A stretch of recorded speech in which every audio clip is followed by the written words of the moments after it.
বিসমিল্লাহির রহমানির রহিম। আসসালামু আলাইকুম ওয়া রাহমাতুল্লাহি ওয়া বারাকাতুহু। সিলেট গোলাপগঞ্জ বাগলা সালিমকোনা জামে মসজিদের গেছে কালকে লাইভ দিয়েছিলাম প্রথম সফের আমাদের নামাজের টাইল প্রথম এক সফ, এখন দ্বিতীয় সফ ওইটা আজকে জোয়ার পর্যন্ত কমপ্লিট হয়েছে। কীরকম কাজ হইল, টাইলসের ডিজাইন এখন আস্তে আস্তে বাড়তেছে, দয়া করে জানাইবা।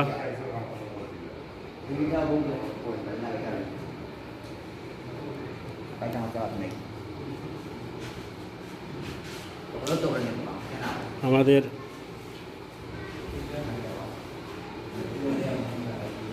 সবাই কেমন আছেন, বিদেশ বাড়ি সবাই কেমন আছেন, আর আমাদের দেশের মুরব্বীরা দেশের সবাই মোটামুটি ভালো আছেন।